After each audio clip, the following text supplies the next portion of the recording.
A young girl with bright pink hair steps out of a carriage in a charming town, her eyes wide with wonder at the bustling activities. This is our protagonist, Alicia, heading to the Royal Academy. But before she can embark on her journey, she encounters an elderly woman in need of assistance. Alicia immediately assists the old lady with her healing magic. The old woman's daughter thanks Alicia, but Alicia apologizes for her level 1 healing abilities, saying she's only a novice. Despite this, they exchange warm greetings. While chatting, Alicia learns that the Royal Academy gates close promptly at 6 p.m. Alicia rushes to the academy, but the gates close as soon as she arrives. Oswald Grimsard, the gatekeeper and a first-year student like her, welcomes her. Oswald regretfully informs Alicia that he has to follow the rules and he can't let her in until morning. Alicia tells Oswald her situation, hoping for leniency because she couldn't afford a hotel. But Oswald tells her of a crumbling wall used as a secret entrance by students. Alicia thanks Oswald and sets off, hoping to forge a friendship with Oswald in the future. On the other side of the school, William Ayres helps Alicia climb the wall. Willem, the general's son, describes the school's rules and reveals that he had also sneaked out on an errand to get alcohol. While walking on the rooftop, Alicia trips and they crash through the roof. Amidst the chaos, Alicia finds herself atop a boy named Edwin Volshine, the second prince of the kingdom. It seems Alicia's path continually intersects with those of noble lineage. Their mischief earns the school principal's wrath. Afterward, Alicia contemplates her first day, unaware of the heavy expectations placed on her as the kingdom's last hope against the demon lord. Alicia gets nervous when the school makes an announcement about an intruder. Someone barges into her room at that moment, and she attacks him. When she realizes the intruder at her window is Ed, she feels better. He explains that he thinks the royal family is up to something but doesn't know what. The next day was the entrance ceremony. Alicia saw the 3 boys who had become her friends. While she was distracted, Alicia ran into a girl who stared at her with a dark expression and asked if she was sick. Alicia abruptly left the conversation and ran to her seat in fear before the ceremony began. The scary girl is later introduced to us as Yumiella, who eventually dreams about falling out with Alicia and her new friends. Alicia's light magic helped them defeat Yumiella, and she hugged the prince. On her computer, a girl plays the same game with the same storyline. It's called Light Magic and the Hero, and it's about a girl named Yumiella Dolkness who introduces herself as the villain in this cliché love story. She described being hit by a truck on her way to college and reincarnating as Yumiella at age 5. After some time, she realized she had been reborn in the game she played before dying. Yumiella decided that she didn't want to be the bad guy, so she decided to avoid Alicia and her friends in the game. Young Yumiella chose not to follow the game's original path. Instead, she decided to get stronger and maybe beat the demon lord herself. From 5 to 15, she trained and leveled up daily. For each monster she killed, she received demon stones to buy necessities. At the entrance ceremony, Yumiella felt like people were looking at her because people in the kingdom believe that people with black hair are evil.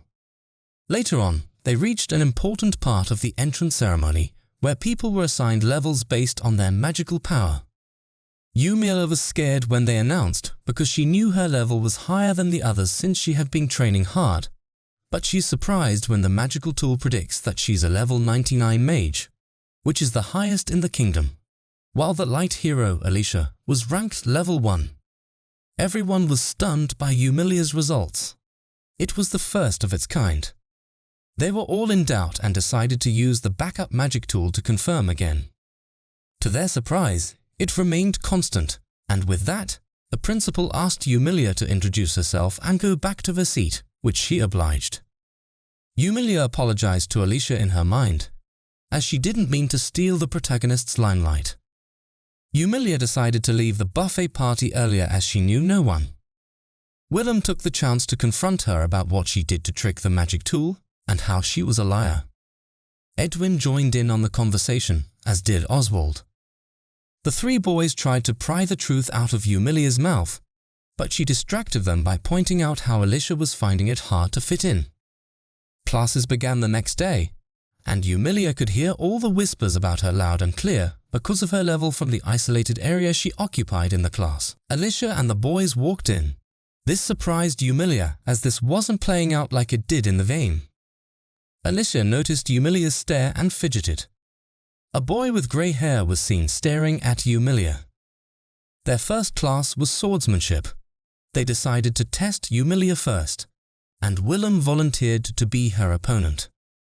She decided to go easy on him and not take a stance, as this was her first time fighting with a sword. Willem thought she was mocking him and clumsily attacked her. She figured he was slow and hit him with her wooden sword on his foot, and he fell face first to the ground.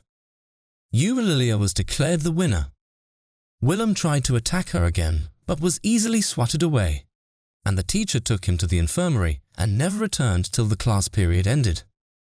The next class was practical magic. The students were to channel their magic and hit a target. Oswald was the shining star of this class, as he had mastered all 4 elements: fire, water, earth, and air. He asked Yumiella to go next. She asked if it was alright to break the target as she had maxed out her powers.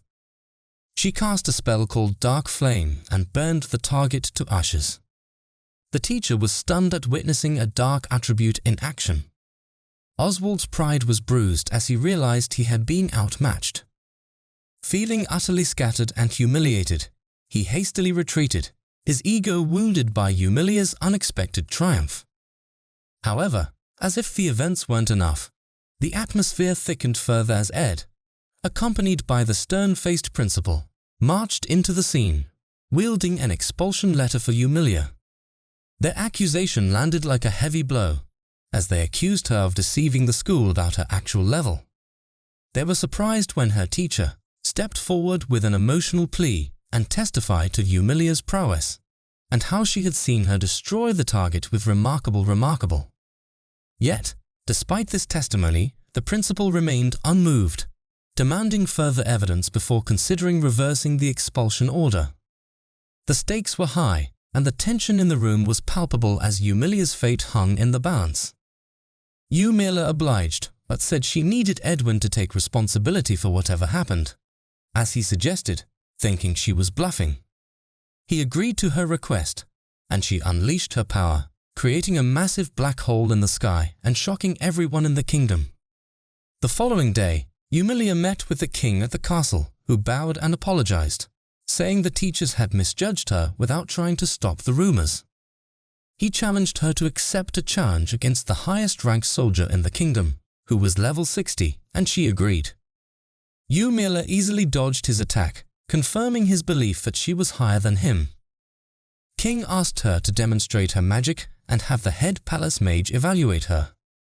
The head palace mage told them that no magic is evil or wrong, but it was up to the owner to choose how to use it. The king liked this and asked her how to level up. Yumiella said she summoned monsters with a demon-summoning flute to kill them while wearing an amulet of growth. This surprised everyone, including the king, because you could only wear one amulet at a time, meaning that Yumiella had not protected herself. The king offered her anything she wanted and asked her to be a shield for the kingdom in dangerous times. Yumiella agreed but didn't ask for anything because she didn't want to be tied down to the kingdom, as she had plans of fleeing at the slightest sign of trouble. The queen invited her to her chambers to talk. In the queen's chamber, she revealed that the demon lord would attack in 2 years, and they wanted to recruit Yumiella to fight alongside Edwin to defeat him. She emphasizes that Edwin must defeat the demon lord to save the royal family's reputation. She also asks Yumiella to marry Edwin, which she reflexively declines. The queen dismisses it, saying she had time to think. The queen told her that factions fighting over her are the current problem, mentioning that a kingdom faction opposes the king. Yumiella and her family are anti-king, so she asked the queen what would happen if they wanted her to marry into the Hillrose family. The queen offered 3 years of protection against that. Yumiella felt grateful for the queen's assurance and returned home to find photos of potential suitors from a father she barely remembered from childhood, reminding her of her familial obligations. The king and queen praised Yumiella's intelligence. Yumiella's dark hair and lack of resentment made her unpopular, so the queen could relate. She noticed everyone was so friendly and wanted to be friends with her a week after being summoned to the palace.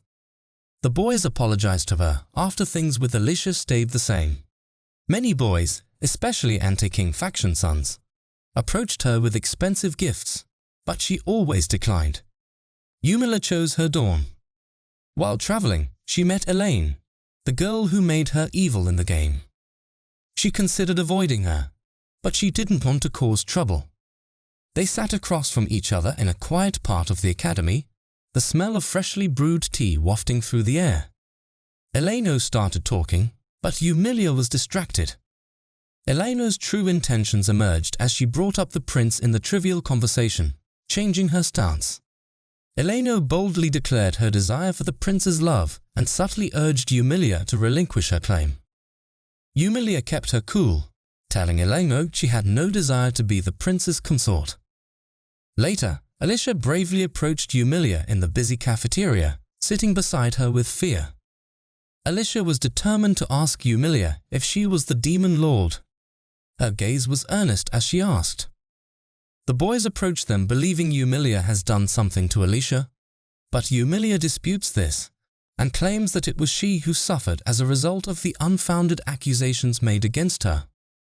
After telling them that she wasn't the demon lord, she gave them leveling tips, but they all got scared and thought she wanted to kill them. They left her alone, and she wondered why Alicia didn't like her and thought she was also reincarnated.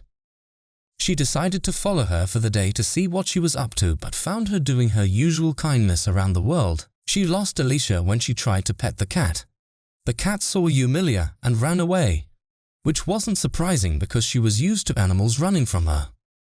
After seeing the grey-haired boy looking at her and explaining why the cat ran away, she ran to catch up with Alicia. While tutoring her, the prince asked Alicia why she thought Yumiella was the demon lord. But Alicia revealed that she saw Yumiella as a big black smoke with scary eyes. Yumiella realizes that this was probably because of Alicia's light magic, but she's still angry about how Edwin told the others about the demon lord's return. Yumiella later learns that the queen had arranged for a new principal to be sent to the school to look after her. He briefly discussed this with her and asked her to be on the administrative side when the school conducts field lessons. At level 99, Yumiella wasn't needed on the field trip. They only needed her to protect regional nobles. She asked about the prince and his friends' training, and the principal said they were receiving special training and hoped to reach level 40 before graduating. Yumiella said level 60 was possible, but the principal didn't believe her. Yumiella saw the grey-haired boy again and introduced himself as Patrick Ashburton, as she was thinking about how ineffective the field trips were. Yumiella agreed to his more efficient method with the number of people available. After calling out the monsters with her flute, Patrick immediately gave orders on how to kill them. Grouping together, they attacked the monsters. After killing the monsters, they were exhausted. Patrick stomped over to Yumiella, trying to get her to stop, but she blew the flute again, causing a wave of monsters to attack again, which she helped restrain so they could kill them quickly. Patrick quickly ran to Yumiella's side and gently advised her to notify him before playing the flute again. A menacing wolf charged Yumiella from the shadows. Patrick bravely defended her, but the savage creature bit him. Yumiella blushed as she admired Patrick's selflessness in protecting her, even though she was level 99 and didn't need him. She used her dark magic to heal Patrick, but warned him it was scary. That's all for today's video. Make sure to hit the bell icon for more updates on this story and other engaging content. And don't forget to click the like and subscribe button. It would go a long way toward growing our channel.